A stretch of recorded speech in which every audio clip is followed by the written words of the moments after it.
All right, folks. So up next, we do have CUC that is going to be joining us here this morning.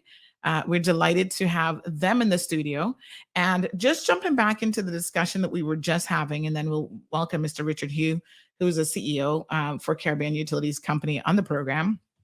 Someone just, we were talking about the cap on gas in Barbados earlier. So someone just said the following. They said Barbados has put a cap above current prices, and if the actual price exceeds that, they will subsidize it. It is not price control. So again, the devil's in the details. So we have to understand precisely what Barbados has done. And I was glad that the minister there just pointed out that his government has done something similar. So this isn't probably as earth-shattering as all the media are making it out to be. But again, I think that Mia Mottley has a fantastic PR team. Listen, if she farts in her house, it's going to be sprinkled with gold and incest and all sorts of stuff, and the entire world is going to know about it. Of course, I'm being facetious now, but the entire world is going to know about it, and y'all are going to be clapping her like, oh my gosh, she just had a little poopy. That's how excited we get when Mia Mottley opens her mouth and she does anything. Number one, she's a woman. She is a force to be reckoned with. She is amazing. She's all of these things. But I think that she's also surrounded by some really good people, including her public relations team. And so everything she does gains a degree of traction, but we got to be careful and that we understand the significance and the details of what's actually being said. So this person has said, again, Barbados has put a cap just above current prices. And if the actual price exceeds that, they will subsidize it. It's not price control. With oil prices fairly stable, that price cap may not even become relevant. Our CUC relief fuel program, which I'm sure Mr. Hugh will talk about here in a second, kicked in at the fuel factor cost of 15 cents per kilowatt, and the actual cost is currently at 22 cents per kilowatt hour. This is bringing relief credits to over 22,000 residential households with consumption between 101 and 2,000 kilowatt per month. And for the 3 peak months of July, August, and September, that is when it will make the most impact. Somebody else just says, oh my gosh, we need to go to Anguilla. Oops, looks like you need to be vaccinated. So off my list, never mind. That changed as of the 8th of August, so I'm good. What a hot mess. Someone just said that Kenneth is over on Radio Cayman fielding softball questions. Literal softball questions or softball questions as in they're not asking him anything difficult? I'm a little bit confused.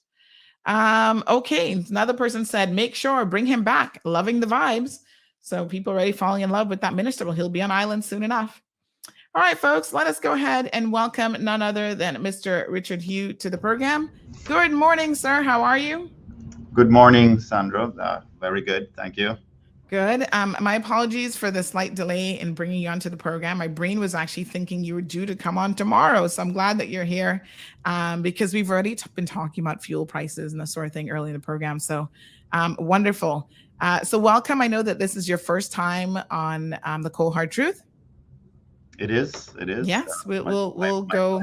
I can't really promise we'll go easy on you, but we're always fair. Fair is what I'm looking for. Fair. Yes, wonderful. So listening to your previous guest. So yes. I've been to Anguilla once. Oh, nice. I know that I think in the past we've helped with hurricane restoration there many years ago. And I used to know the CEO for the electric utility there as well. So very beautiful island. I can attest to that. The beaches are wonderful. Beautiful. All right. Well, he'll be visiting our beautiful island very soon. So we've got to make sure that we give him a warm Cayman-kind welcome. So Mr. Hugh, sometimes I think that you may have the most difficult job in the Cayman Islands right after the premiere of this country, because you field a lot of misinformation, a lot of commentary about Caribbean Utilities Company, what you guys have been up to. and what's going on. So, you're here to give us some accurate information this morning and to kind of set the record straight, and also to give people some tips in this last hour of the program on how they can help themselves. And I think this is really, really important because there are things that we can do to help, and I got to be honest, I got my CUC bill. Actually, my husband got it a couple days ago in the email, and he was like, "Did you see the CUC bill?" And I said, "Do I want to see it?" So it definitely went up. Of course, the summer months are always particularly difficult because consumption tends to go up as well. A lot of us are home, we've got children, and so on. So let's kick off telling us a bit about CUC for people who might be tuned in and don't even know the history of CUC, how long you've been around, what you guys have been up to over the years. Give us a little bit of a background information, and then we'll take it from there. Okay, so CUC has been around as a private company, if you like, out of the government's hands since 1966. Prior to that, the first public utility actually was started by Captain Kofelt. I don't know too much about him, but he started the business in the Boilers Road area and was the first, like as I said, public utility. So he actually had customers connected, and he had a franchise from the government to provide electricity service for reward. Mm-hmm. He unfortunately, when that business went bankrupt, so the government stepped in to run it for a few years to prepare it for sale. And at that time, it was actually Mr. Val Anderson who was the general manager in the interim period. They put it up on the auction block, and a group of Americans who I understand were, some of them were part-time residents on the 7 Mile Beach looking for reliable electricity, and they had businesses in the U.S., so they invested and bought the franchise, and Caribbean Utilities was born. One of those principals is Mr.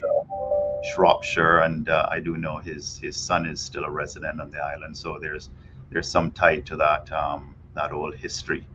But since then, we've been a private company in the sense that we're not owned by the government. Mm-hmm. There were difficult years for those investors as the company was growing, the country was growing. It was taking millions and millions of dollars to invest in the company, and all of the individual shareholders were struggling with that. So it's been sold. It was sold for a couple of times over, and in 1990, the company was taken public by the principal shareholders back then, who was Peter Thompson, Frank Crothers, and Mr. Joe Imperato, who is still a resident on the island. They took it public in 1990, and in 2000, roughly 2003, 2003, we had the investment from Fortis Inc. out of Canada, who are like the big brother who we've called on in certainly after Hurricane Ivan, the first plane that landed with relief troops came from the Fortis Inc. and really helped us to rebuild our system. So today we are still traded on the Toronto Stock Exchange. We have a lot of local shareholders. Fortis holds roughly 60% of the shares. And as I mentioned, there's also a lot of local shareholders, and we encourage and invite locals to invest in the company, and hopefully it can grow. As the country grows, your investment can grow with the company. We offer, if you are a customer of CUC, if you have an account, electricity account in your name, you can participate in the in the customer share purchase plan. We also have an employee share purchase plan, but you can join in on the customer share purchase plan, where you are able to buy shares without any sort of brokerage fees or any other fees attached. So we're here for the long run. I heard, in the previous conversation talking about companies and what they're looking for. I can tell you the electric utility industry, in particular, our investors, our majority shareholder, are long-term looking. some of the investments we make are those assets will last 40 to 50 years. So we can't have a short-term view. We're continuously planning for, 5, 10, 15 years in the future. And if we don't do that, we're not going to be able to serve with electricity reliably, and we will run into problems. So it has to be a long-term view. You cannot be in this business. We're not, even on investors, shareholders, we're not a company where you jump in and jump out, day trade or whatever. You have to look at it as something that's hopefully a reliable investment, secure, but very long-term. So. Right. All right. We do have a caller who is calling in the program. Let me just see if I can get them back on the line. And Jonathan has a question. So good morning to Benji. Jonathan says, how much are the shares per share? How much are they per share? Do we have any pricing information? I'm supposing that's probably readily available on your website for anyone who cares to get those details. Yes, you can actually get it on any of the, whether it's CNN Money, any of the financial news sites, and we're traded on the Toronto Stock Exchange. CUP.U is the handle, is a ticker. Currently, now we are trading around $15 per share. All right. All right, Marlene said it's $14.98. Very good. So let's just connect this caller. Perhaps they had a question for Mr. Hughes. So again, let's keep the questions relevant this morning at this particular time to CUC. So you've got a question or comment for CUC. So let's see if we can bring this caller in. Hello. Hi, good morning, sir. Did you have a question or comment about Caribbean utility companies this morning? Yes, ma'am. Is that I have a problem with Ron, which this is Malwell, right? Yes, sir. I have a problem with Ron take some stuff from me from December. Okay. All right, let me, sir, can I just pause you right there? So that's going to be tomorrow's conversation. Right now we have a guest from CUC on the program, but can we get you to call back tomorrow? Because tomorrow now is Thursday, and that's our Consumer Protection Thursday, yes? So call in tomorrow, and we can hear all the complaints about Rohan for sure. Okay, ma'am. Okay. All right, thanks very much. You. Did you have him there? Did the guys then bring him there this morning? I'm sorry? Some people bring that man there this morning. Which man? I heard, Ron. I heard that he was at your office somewhere around here. No. We're live on air right now, so I have no idea where he's at. But we can talk about him some more tomorrow. Okay, ma'am. All right. Thanks. You. Thanks very much. All right. Tomorrow morning. Yes, sir. Bye-bye. Okay. So a lot of people are complaining about that, but we're trying to stick to the topic of CUC this morning. So folks, the telephone number is 936-2626. We have a guest in the studio from Caribbean Utilities Company, none other than Mr. Richard Hughes, who is the CEO. So he's been telling us a little bit about the history. I see a few of you are having some discussions about the, we do have another call, about the price of the shares. It's good that you guys are interested in purchasing some shares. Good morning, caller. Welcome to the program. Good morning. How are you? Good, thanks. How are you doing? Not too bad. Good. Just wondering what the CUC's position is on solar panels and pushing back into the grid versus having to get battery power at a home or a commercial area. Okay, so their position on solar panels. On not being able to push back into the grid. Mm-hmm. So for a private residency. Mm-hmm. Okay, so I'm sure that he understands what I'm talking about. Okay, not a problem. Thank you so much, caller. Okay, thank you. Okay, yes. So to connect solar panels to the grid, well, first of all, let me back up. If you want to have solar panels that feed an isolated system, like solar panel on your pool pump, for instance, if you have a pool, you want to use a solar pump and battery to run your pool, that does not it does not fall under our purview. However, if you're going to connect a solar system to the grid, then it has to fall under one of the several approved rates and technical standards. And we do have right now over 700 customers who have solar panels on their roof, and they're connected into the grid, so that when they have more power energy than they need, it can be pushed into the grid. When they don't have enough, they can take off the grid. So that's the very popular core program. And we don't have right now, actually we do, but it's more for the commercial customers where you can have a standby rate. But right now we don't have anything open.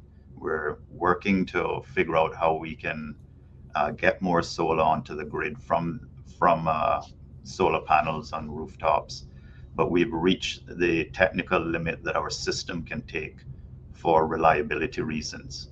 So we're up to 19 megawatts. If you look at the 5 megawatts that the Town solar plant produces, and we have approximately 14 megawatts of rooftop solar, which has been either installed or approved and under the construction process. Mm-hmm. And once that comes on, that 19 megawatts is larger than any one of our engines. And as you know, it's intermittent, so the solar is not continuous and steady. And so the fluctuations of that group aggregate 19 megawatts up and down our system begins to create reliability problems. We have the solution to that is battery systems to help stabilize the grid. And we have a project that's started and won't be completed until late next year to stabilize the grid. But back to the caller's question, do we allow pushback into the grid? Yes, we do. But if it's a grid tie system, so if you're connected to your solar panel to our grid at any time, it needs to fall under it needs to get approved and fall under one of the approved rates that we have. However, right now we don't have any capacity, and we're working to figure out how we can get more solar on without jeopardizing the reliability of the system. So I think there's a little bit of and you have to tell me if this is misinformation because I'm not really sure. But there are people who obviously think that solar is CUC's biggest competitor. So the more people that go, opt for solar options, that is your biggest competitor, and that therefore that must mean that you guys are fighting against solar. What's the real position here? How does CUC see the overall and the overarching topic of solar products and people going solar? Well, CUC's strategy is, we have an integrated resource plan. We've bought into the national energy policy, all of these things that show that the path to the most sustainable, least cost electricity is through renewables, and particularly solar.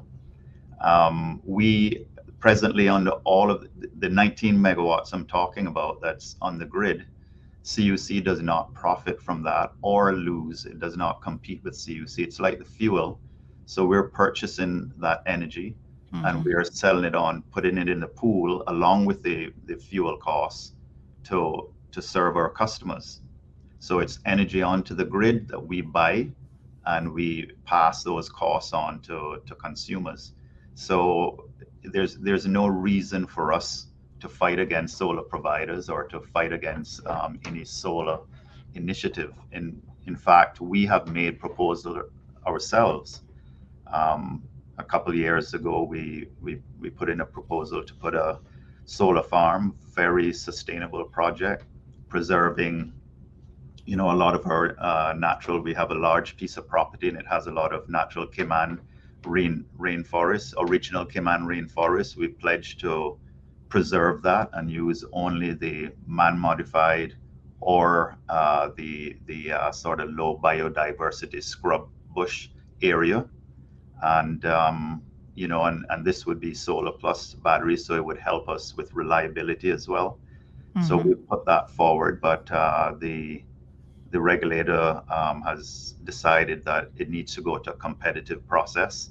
So there's a bid process underway now, and CUC would hope to participate in that project. In that project, we will throw our hat in the ring like everyone else.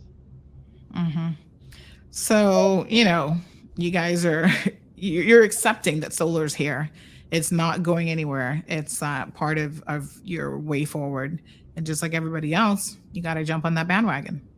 Yeah, no, it's not jumping on the bandwagon. Mhm. I think we started the program many years ago for people to connect solar, to put solar on their rooftops Mhm. and to connect into the grid. We saw that as a right thing in small quantities. When the program started, Mhm. we were paying 12 cents for diesel and 38 cents for solar purchasing from rooftop. Mhm. So you can see the big disparity in cost. If we had just opened it up, Right. right, we would be paying, today we're paying 22 cents for diesel. So you can imagine if we had opened it up back then and fixed a lot of our energy costs at 38 cents, customers would be looking at me saying, well, we don't agree with paying that big difference. So it would have driven the cost of electricity up significantly. However, the technology prices came down very quickly. And Mhm. pretty soon we saw where, back, like I said, 3, 4 years ago, we saw where solar plus storage was competitive with the diesel engine. So Mhm. that's why we put it forward in our integrated resource plan of 2017. It Mhm. lays out over the next uh, 25, 30 years what we should be doing, and most of that is building up to 60% renewables, using most of it is large scale solar. Mhm. So today the lowest cost energy on the grid is from that Town solar plant, which we conducted, CUC conducted the competitive tender for that plant back in 2011. And the winner of that competition, if you like, got the right to install that plant and produce 5 megawatts of solar energy. It's owned Mhm. today by the BMR Group, which is the Virgin Group, one of the Virgin companies. So it's the largest scale in electricity. The larger you are, we call it if scale efficiencies, whatever. Mhm. To get your costs down, you need to be large. It's no different with diesel. It's a reason that our large generators, diesel generators here, can produce lower cost and more reliable electricity than you having a little generator on your house. And that's why we exist. We provide that value. And it's the same for solar. The large scale solar is always going to give you lower costs than the smaller scale solar. But I hasten to add, there is room for the smaller scale solar, and we are for it, we support it. However, this time we can't jeopardize the reliability of the grid by bringing more solar on, whether it's small rooftop or large commercial grade. We need to get the storage in place, the battery storage for stability. Mhm. And this battery storage, I know for sure I've heard something about this before, and that there's some situation with OFREG having to approve this battery, and that seems to be taking a while to do so. Can we get an update on sort of what that situation is and where we are currently? No, that was approved by OFREG, I want to say a year ago, or Okay. yeah, maybe a bit more. So, unfortunately, at the time that we started, negotiating and getting the final price and everything else, we got the Ukraine crisis, and Ukraine actually makes a lot of the systems in battery storage systems, a lot of the components, sorry. And so we ended up having delays with signing the contract with the provider, but that has been done now. And we did as much work as we could do prior to signing the contract, like Mhm. site work at the one installation is going to be in Prospect, near to the new Prospect substation, and the other one is going to be in near the West Bay substation. So we have the site selected. We could get planning permission. We could do the ground surveys, geotechnic surveys, and all of that has been done. So we're trying to obviously get it in as quickly as possible so that we can release the solar programs so that more residents can put solar on their roofs and connect to the grid. So it's a process that takes a while, is basically what you're saying. Yeah. And there are many steps that are involved. Okay, so I would argue, and it would be interesting to hear from other islands, but I would argue that our solar rooftop solar program has been very successful. If you look at getting to 14 megawatts in the time we did, where I believe that we're far behind is getting more of the bottom town solar type projects in, because that's going to bring the cost of electricity down, and it's going to do it fairly quickly. All right. So Tracy has got a question about solar. She says, can you please explain in layman terms how exactly solar and the grid works? If you have solar, you still have to pay CUC, but then they sell it back to CUC, and CUC in turn uses that energy for others that are not solar? ? Please explain. Yeah. So we purchase the way that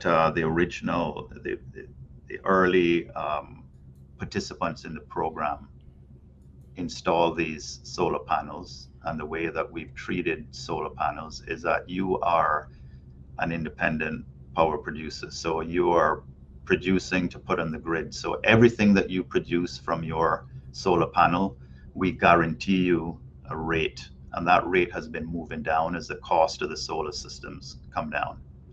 So as I mentioned, when it started out, it was 38 cents per kilowatt hour. So everything that you produce, we buy from you at 38 cents per kilowatt hour. Everything that you use, you pay the retail rate that all other customers pay. The 38 cents and that we pay to that solar owner, that 38 cents, whatever it, if they're doing 1,000 kilowatt hours a year, that's $380. That would get passed on. It would be a blend into our average rate for all consumers. The reason it's done like that, two reasons. There is security for the investor in the solar panel, that they know that they can cover their costs, their investment costs, maintenance costs, with the 38 cents. And that rate was developed in conjunction with the regulator, and actually has a return in there as well, return on investment, to cover any financing costs. So that's one reason, so that that you can pay back for your investment. The second reason is that when you are connected to the grid, if you have other rate system where, for instance, for everything you produce behind the meter, you get the full retail rate credit, that is not fair to other consumers, because you're not paying for the grid. So you're actually producing and getting rewarded at the retail rate, when you don't have to pay for the entire T&D system and for backup when you're not producing. So it's not fair to pay a producer the full retail rate for what they're producing at. So those are the two reasons. There's certainty for the investor, and there's also fairness for the other consumers on the grid. All right, so Tracy, hopefully that answers your question. We have a comment, another question from Tracy. She says, does CUC have the solar farm in East End, and what is the relationship with Richard Branson's solar farm on Island? So do we know anything about the solar farm? Yeah, we don't have a solar farm in East End. There is the Boddentown Solar, which is it's down the road behind the Cox lumber store there in Boddentown. I don't know if where that is. I don't think I've seen it. I mean, I know the general area, but I actually haven't seen it. So that's Yeah, there's a interesting. quarry behind there, so it's on the quarry property. Okay. Just before you get to, say, the Everglow on the left, there's a Cox Lumber, and down that road in the back there, it's about 20, I want to say about 20 acres, 25 acres of solar panels. And it's owned by, as I mentioned earlier, a company called BMR, Blue Mountain Renewables, which is owned by the Branson Virgin Group. And they own it. We purchase the energy from it. So CUC has no links to that company other than an electrical link, which is our interconnection to their solar farm. We meter the electricity that they put on the grid right at that connection, and we pay them the agreed rate. And as I mentioned, right now they are the lowest cost provider to the grid. All right. So, Tracy, that should answer your question. Jonathan has a suggestion. He says, I recommend getting the diesel from Venezuela. You can sell the electricity for half the price in Cayman and can still make huge profits for the stakeholders. So tell us a little bit about how you acquire any of the fuel that you use and what processes you have to go through. Okay, we buy through Rubis and Sol, and they buy from the, mainly, I think on the odd occasion they may get from other areas, but mainly from the U.S. Gulf Coast. And we price that when the fuel is loaded on the ship. And there is the adder for shipping and then for their costs. And right now it's very competitive. I've heard about I think the Caribbean has had their experience with Venezuela in the past, where Venezuela was actually offering what was like cut rate fuel prices, but actually what they were doing was charging the market price and delaying that price. So the difference between their subsidized rate and the market price, they were financing that with a low percentage loan. And what happened was, I think a lot of the regional countries that got involved with that found that they had run up quite a significant debt to Venezuela at the time. You're not going to do better than market. No one's going to give away, not even Venezuela is going to give away their fuel. So there are a lot of ideas about getting cheap fuel. We have to also look at security of fuel supply. In my time at CUC, we've never been in a position where we were wondering if we were going to have fuel next week. And that is very, very important for a country like ours and the economy that we have. Right now, if you're watching World News, Sri Lanka, huge country, out of fuel, no electricity, etc. It's one thing to look for bargains. It's the other thing to be able to deliver reliable electricity. But I would hasten to say that I think the fuel, our fuel costs are very, very competitive. Right.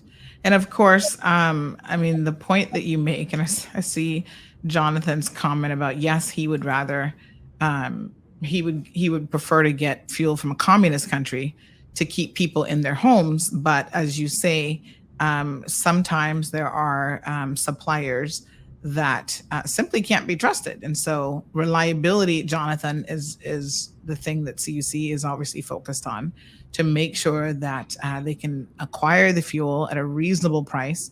And they've never had any fuel, distribution issues. And then there's also the point, which again, I keep saying this on the show, all of us are experts until the real experts come in the program.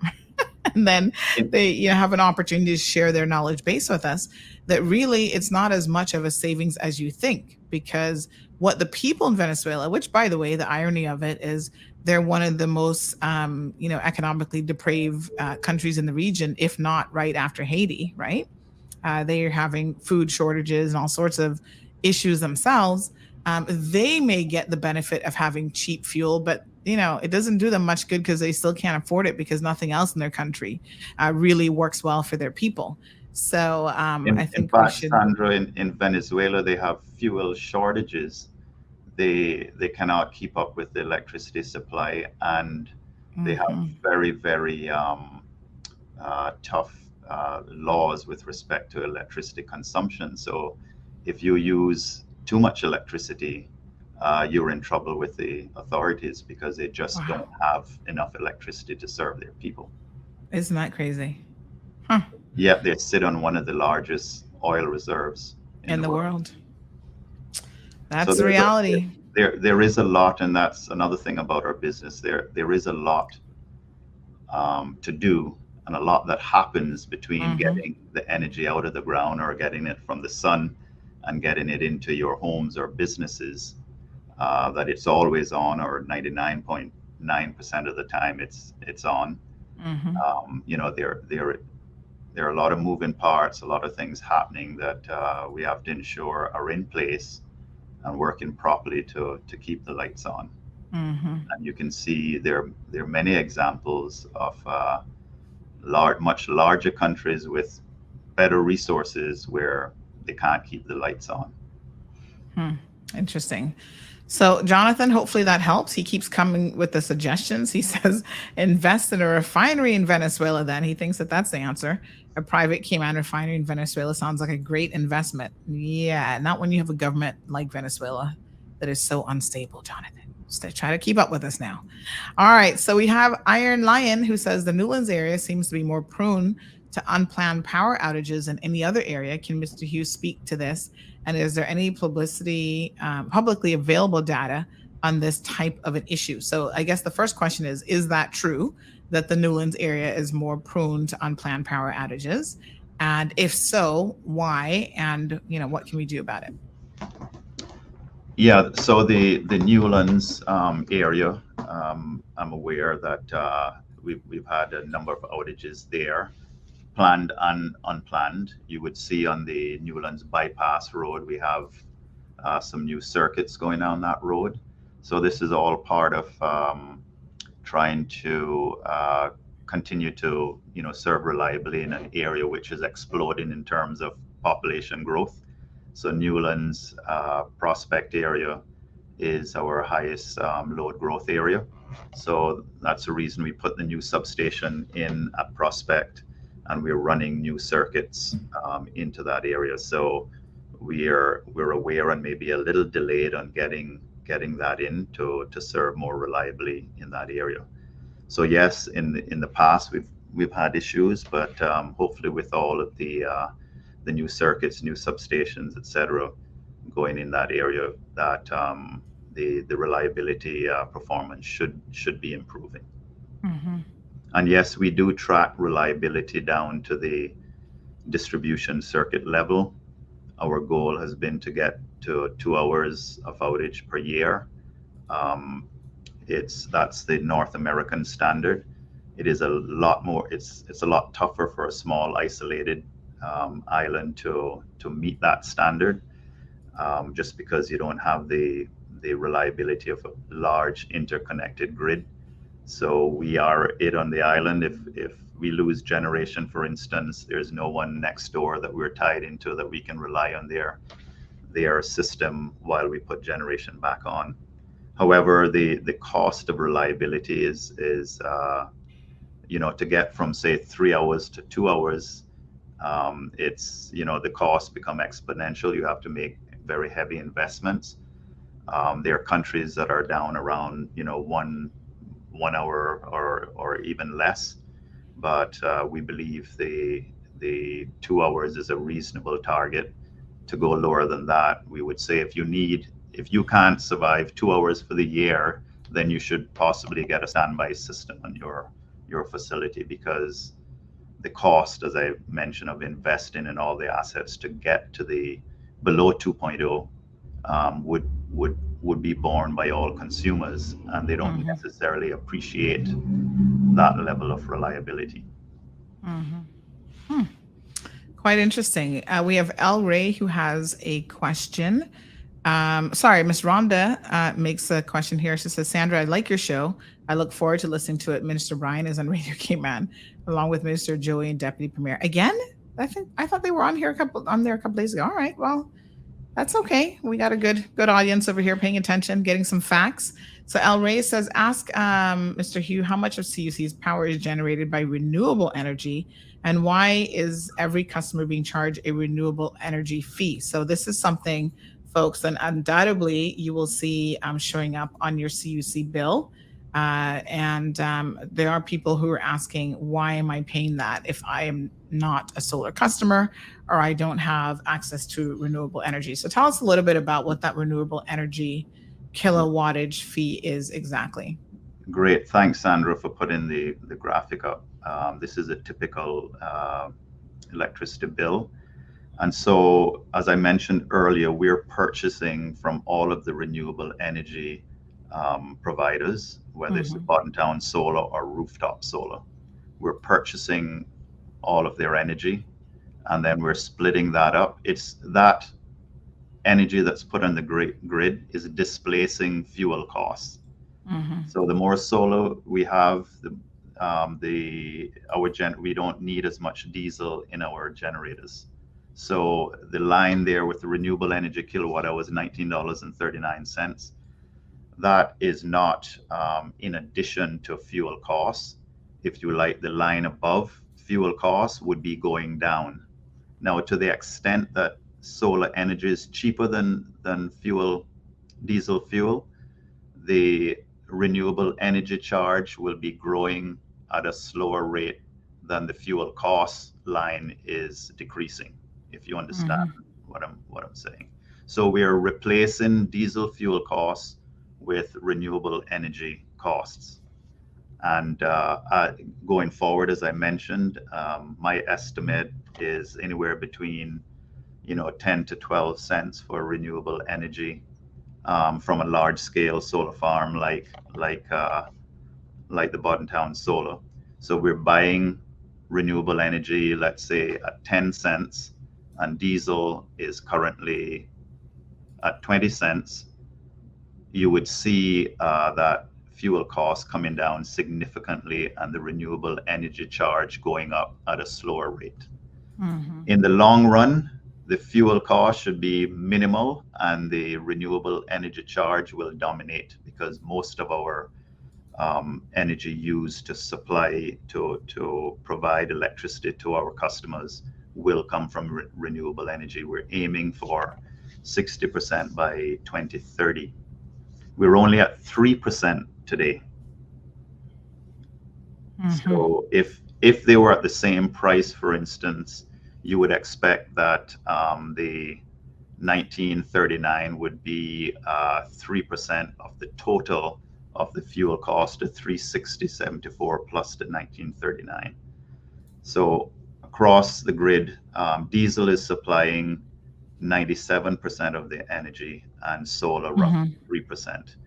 In the future, we would hope to see renewable energy at 60%. In the next 7-8 years, renewable energy at 60% and the fuel at 40%. Okay. So again, it's a small amount. I mean, it's not humongous, but it's the price you pay when you want to, I suppose, move forward in renewable energy. I mean, people can't just expect to get all the benefits and not have any investment of their own. So we have Daniela. Good morning, Daniela. Daniela says, I live in Newlands and I followed all of CUC's recommendations for power surge protection, and I've lost numerous electronics and it's blown control panels on my same set appliances. So how can you, this is a very good question actually, because I feel Daniela's pain. This has happened to me before. Losing electrical equipment to either power outages, or sometimes it's not even really an outage, it's just a surge. So what can the consumer do to protect their appliances or their electronics from any sort of power outage or power surge? So the best protection is to put on your main panel a power surge protector. So your main distribution panel in your home, because that protects the entire all of the appliances within the home. And for computers, etc., you can have other protection right at the computer. You know, the surge arresters that you can, the power strips with surge arresters can help with that protection as well. I have at my home a whole panel surge protector. Last week, I think it was Thursday, I had lightning strike a royal palm, it's about 15 feet from my front door. It went on fire. It blew all of the landscape lighting out of the ground. The landscape outlet outside was blown up. Fire trucks were there, everything. I missed the whole thing because I was out of my home and everyone is calling, asking if I'm okay. But by the time I got home, it was all over. But the important thing is that nothing inside the house was damaged, only the landscaping. And this was a direct lightning strike, as I said, caught the tree on fire and blew things up in the yard, but nothing in the home was damaged. We have an overhead distribution system. You see the poles and wires on the sides of the streets, and very prone to lightning. When we have lightning strikes, we'll get surges. We also have times when there's a fault in the line, whether it's a motor vehicle accident or whether it's a bird getting between the wires. And whenever we have those sorts of faults, it can also create surges. So it's important that our customers do have surge protection. And the best, as I said, is the one that goes on the main panel. It's they're in the range of $300, and you should get someone who knows what they're doing, a qualified electrician to install it. We're trying to launch a program which would take care of this for you in combination with a contents insurance program. We're trying to partner with one of the local insurance companies so that we could facilitate it for you and bill it, just pass through the billing from the insurance company and help you with the technical requirements on a surge protect in your home, because we recognize that this is an area that maybe is underserved in terms of advice and programs in the community. So basically the little surge protectors that you tend to buy at the store aren't really of much use, is what I'm hearing you say, if you're suggesting put a proper one on the panel box itself. Yeah. No, they are of use. You'd be surprised if you put a power quality monitor on your electricity within the home. There are a lot of surges and spikes that are created by your appliance in themselves. Every time you turn on a light switch or a switch for an appliance, it creates noise in the system, little spikes. And over time, those little spikes can create damage. So these surge protectors that are right on the appliances or right on your computer, they do help. But if you have a lightning strike nearby or something, a larger event, you would want better protection for that. And I would recommend the whole panel protection for that. What's interesting is someone just reminded me that on August the 9th at 11:06 p.m., they actually sent me a message, said, "Hey, lightning struck cars and trees in the Savannah area by Richard Hughes' house. Going on now." So it's so funny that was my house. Yeah. It's so funny that you shared that with us. We were fortunate that there wasn't any damage other than the tree, and as I said, some floodlights. But it just goes to show that fortunately there wasn't someone standing near the tree at the time. Yes, absolutely. Could have been devastating. Absolutely. So Kevin, good morning. Vanessa says, I don't understand the CUC bill. My light was $540 in June and went off island for 10 days in July. and now my bill is higher. And they took the little money from government too. So, is there a way? I mean, maybe today isn't the day to do it, because I think we need to pull up some actual bills and walk through, especially during July, August, and September. But can we perhaps put that on our action list for a future show? Where maybe Sasha's the better person to actually do this. I'm Yeah. not really sure. Mr. Sasha Tibbetts there at CUC, but can we actually go through a bill in detail and look at what's actually happening with a person's usage? And we hear people say, I go off the entire month and I turn everything off, and I still come back and I have this huge bill. So can we look at some of those factors? And I'd love for us, I know that Sasha has mentioned before that there is such a thing as an energy audit, to really see what in your home is taking up the consumption. So a lot of times it's things like your major appliances. Air conditioning, I think, is probably number one, and then something like a refrigerator that never gets turned off. I mean, you don't turn off your refrigerator even when you go on vacation. So that's still pulling, I guess, some energy usage, no matter what it is that you're doing. So can we just put that on a little list? Vanessa, I'll let you know when that's going to happen.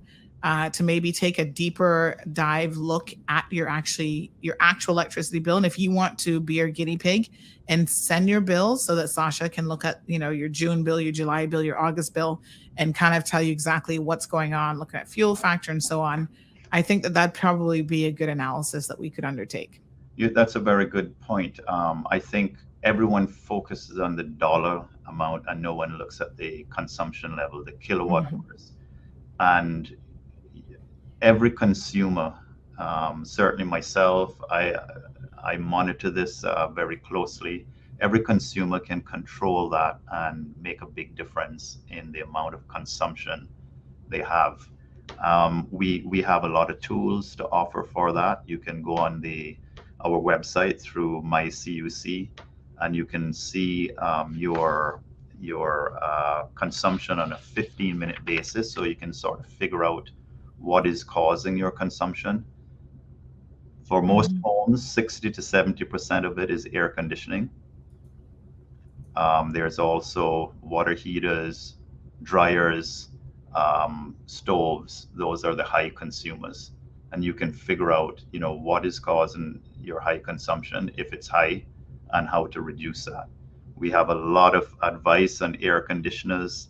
But as I said, it's starting out, you need to understand your consumption, and you can get that through my CUC on setup for it, where you can go on and look at every day, 24 hours in arrears, and you can look in arrear and you can look at your 15-minute daily consumption.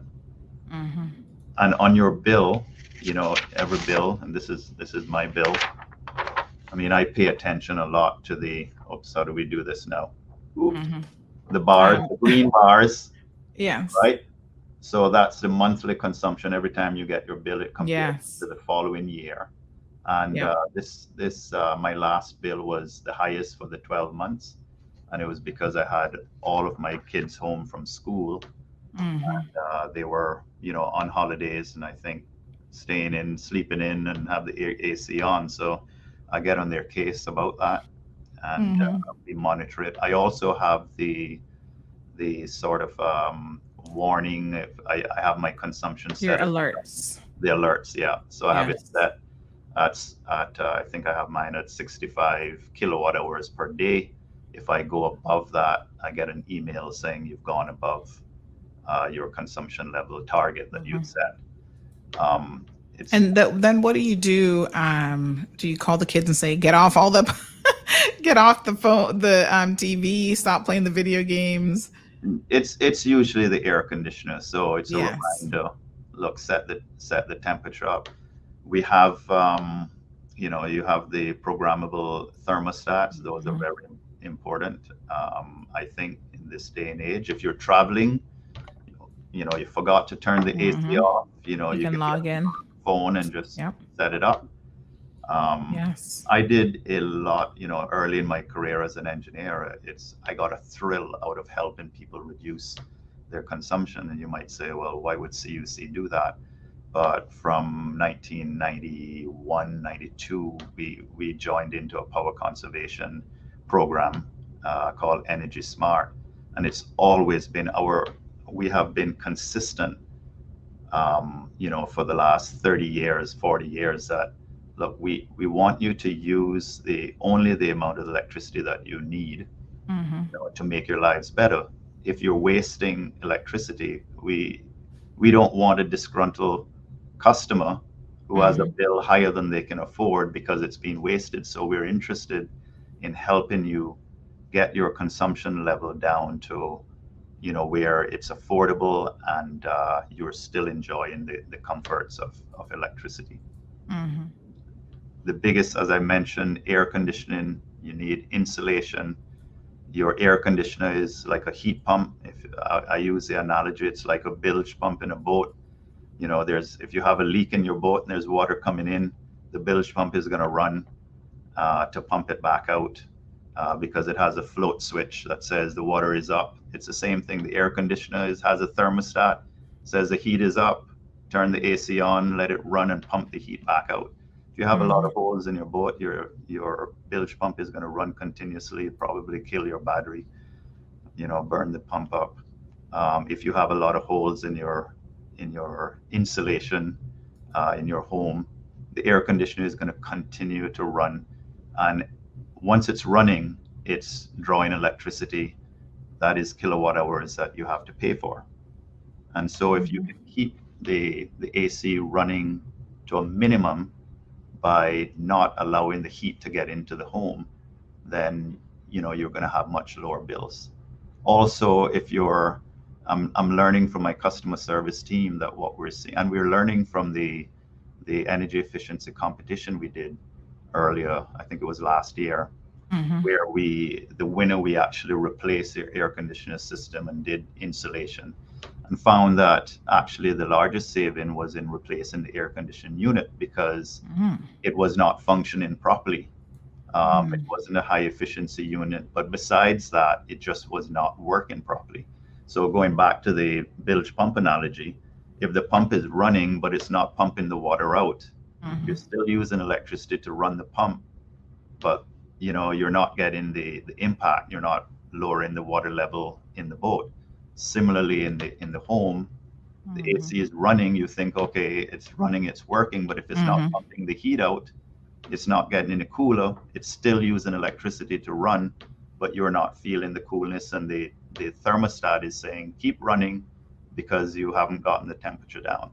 Right. So these are things that we understand that laypersons may not understand that well, and so if we can try to educate people along these lines and work with the air conditioner vendors, so on, to bring in more reliable and air conditioning systems, that's to the benefit of the community at large. As I said, we get no pleasure from people having high electricity bills. We want you to enjoy the electricity and all the benefits that come from it, the quality of life, but we don't want you to inadvertently, have to pay more than you need to because it's being wasted. All right, very good. So Natasha supports installing a whole home surge protector and then the mini surge protectors on appliances and technology like the UPS units. Miss Rhonda says, morning, Sandra. Very good morning to Mr. Hugh. Very informative. I think CUC's employees are the best in the Caribbean and they are very informed. Thank you, sir. So some appreciation this morning. We have a question from John. So John says, good morning. Why didn't everyone get the credit from CUC? Seems very discriminatory, the 2,000 kilowatt benchmark. So again, this is the government program where basically they're going to be subsidizing. We didn't speak about that, and it's similar to your previous guest with the fuel cap. Basically, in recognizing the global realities of high fuel prices, and we have been warning of it. There's been a time lag because of the time it takes us to buy the fuel, ship it here, and then the regulatory process to calculate and pass through those costs to consumers. We could see that we were purchasing at a very high price, but that wasn't hitting consumers as yet. So we went on a campaign to let people know it's coming. Don't think that we're, insulated from the rest of the world, and to prepare, figure out if you, need to do your maintenance in your air conditioner, etc. So in that preparation, I think the government said, well, maybe we can help here. And they contacted us and said, is there anything, how could we help, offset that fuel cost? And it came down to them trying to help as many residential consumers with Right. the budget that they had. We couldn't do it everyone and meet their budget requirements. And so when we looked through, the 2,000 kilowatt hours hits about 80% of our residential consumers, the 100 to 2,000 kilowatt hours. Under 100 kilowatt hours, those are like boat docks and so on, and the assistance would have been very small in any case. But or construction sites or what have you, temporary supplies, would be the under 100 kilowatt hours, and over 2,000 kilowatt hours we understood to be much larger residences, generally speaking, that would perhaps not be as needy as the lower consumption level. Are there people in the over 2,000 that maybe there are situations that, yes, I've had to move two families in with me or something like that? They probably exist, and I think those have to be dealt with on a case by case basis, by the various agencies that government has to assist those that are needy. And, it's not perfect. I'll be the first to say that, and the government knows that as well. I don't speak on their behalf, but I'm just saying when we looked at it, we were trying to find a program that impacted as many consumers as they reasonably could with the dollars that they had to put to this And program. residential consumers, because a lot of people who would be using more than that. So Yeah. To John's point, if you own a business, you should be, in a better position to pay for these things than the average consumer. So I think the government's remit was sort of looking at the average consumer. And, once you get into the 2,000 plus kilowatt range, you're looking at people who probably have homes that are 4,000 plus square feet. And again, I think the logical thinking behind that is if you own a 4,000 square foot house or a 5,000 square foot house, you should be able to afford your CUC bill.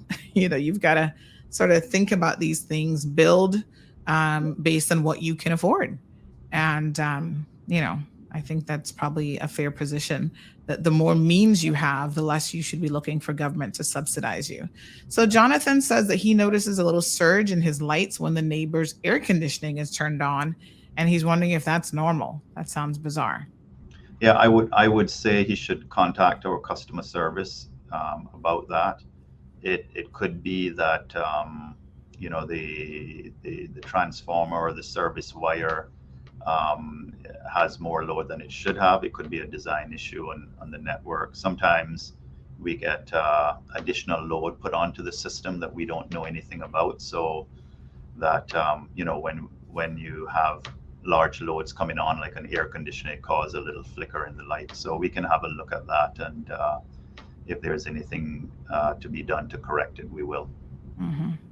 So Paula says, morning, Sandy. Thanks for all you do. My electricity is the highest it's ever been for July's bill.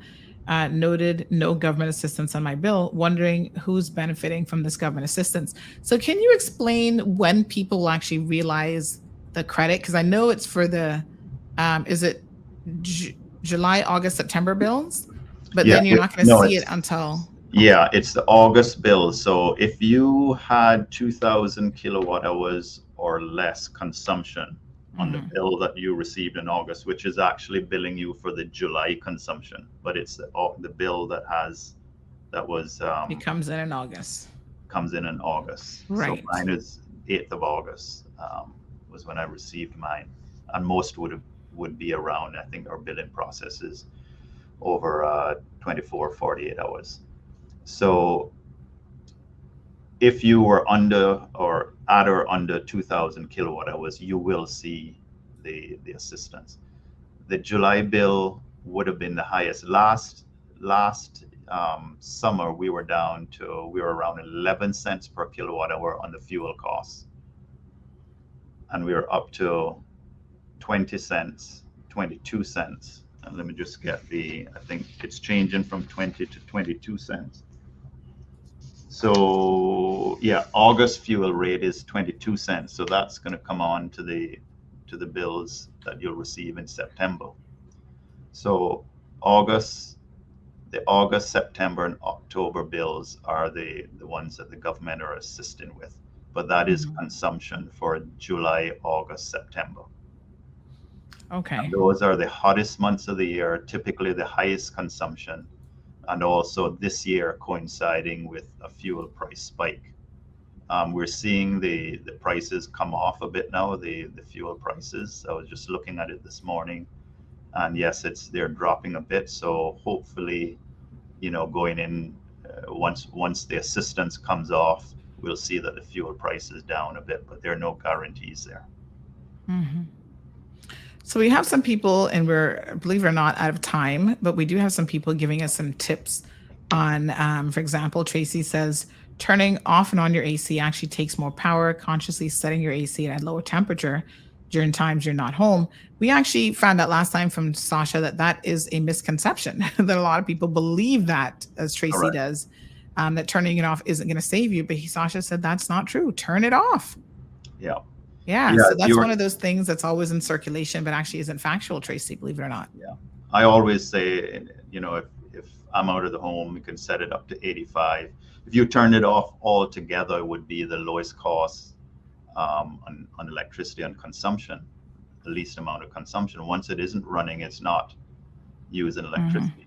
Yeah. However, if your home isn't insulated properly and you get very high temperatures inside approaching what it is outside. If it's 90 degrees outside and you don't have insulation, you're going to be 90 degrees inside as well.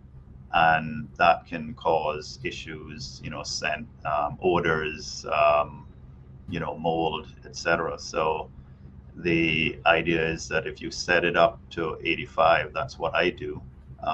Yes, it will run and will cost me a little more, but it'll keep the heat and the humidity and out of the home. Mm-hmm. But definitely the cheapest way is to turn it off. Is to turn it off. Yes. Yeah. Perla says, have we forgotten how to use a flashlight under the blanket? How about a standing fan? We have the tools to save right before your eyes.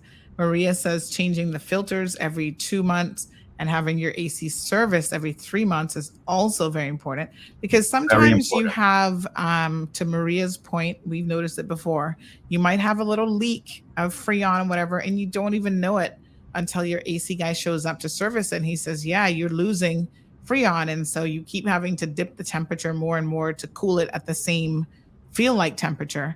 And there's a reason for that. Perla also says, open up those windows and get some fresh breeze in. So I know that Mr. Hugh wanted to speak more about some of the things that you could be doing. And I've had a few people send me some of their bills and they're asking specific questions about the bill. Can we maybe just get a sort of promise, if you will, that we can have Sasha back on the program, because I know he's very, very good. He's, I think, Vice President of Customer Service, and he's really good about delving into some of those details about the things that you can do and even looking at your bill. So if we can get him on a future program soon, we can start to go through some of those finer details. Definitely. As often as we're needed to come on and to share information that will help, consumers, we're willing to do that. Mm-hmm. I really appreciate the time given this morning, and just contact us and we'll definitely come back on the show to focus on energy conservation. Yes, awesome. All right, so let's do that, folks. Let's look at everything that you can do to help yourself. bring down those utility bills. So thank you guys so much for tuning into the program. Mr. Richard Hughes, CEO of Caribbean Utilities Company. Thank you also for coming on the program today. Again, we know that you guys are very, very busy, but taking the time out and they reached out to us folks, wanting to come on and engage with you, the consumers and the listeners, to let you know exactly, what's going on during the summer months and what they have been doing and what they're up to. So we really appreciate it. And please don't be a stranger. Thank you, Sandra. Bye. All right, folks. In public.